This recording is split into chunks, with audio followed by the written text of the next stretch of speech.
করব কাজ, গড়ব দেশ, সবার আগে বাংলাদেশ।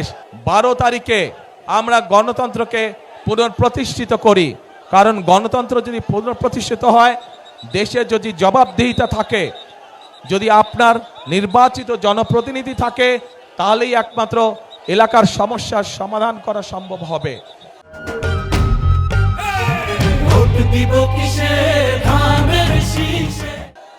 বিগত 15 বছর ধরে সারা বাংলাদেশের কোথাও কোনো সত্যিকার অর্থে জনপ্রতিনিধি ছিল না, এবং যেহেতু সত্যিকার অর্থে জনগণের প্রতিনিধি ছিল না, সে কারণেই দেশের আজকে এই অবস্থা। আমরা দেখেছি কিছু সংখ্যক মানুষের ভাগ্যের পরিবর্তন হয়েছে, কিন্তু 98% মানুষের ভাগ্যের কোনো পরিবর্তন হয় নাই। আমাদের কাজ হচ্ছে গ্রামের, দেশের খেটে খাওয়া মানুষের ভাগ্যের পরিবর্তন করা।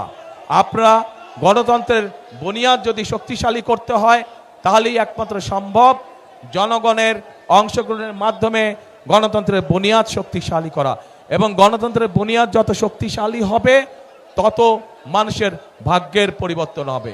প্রিয় ভাই বোনেরা, আমরা বিশ্বাস করি এই দেশকে যদি এগিয়ে নিতে হয়, বাংলাদেশের মানুষ যেভাবে এই দেশকে কল্পনা করে, বাংলাদেশের মানুষ তাদের সামনে এই দেশের সম্পর্কে যে প্রত্যাশা, সেই প্রত্যাশা তখনই বাস্তবায়ন করা সম্ভব আমরা যারা গণতন্ত্রে বিশ্বাস করি, আমরা সকলে যদি ঐক্যবদ্ধ থাকি, তাহলেই একমাত্র সম্ভব বাংলাদেশের প্রত্যাশিত বাংলাদেশকে গড়ে তোলা।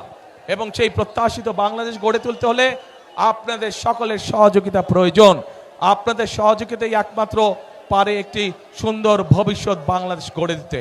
সেজন্যই আমি সবসময় একটি কথা বলি, করব কাজ, কে করব কাজ, গড়ব দেশ, সবার আগে বাংলাদেশ। আবার বলি, করব কাজ, সবার আগে বাংলাদেশ।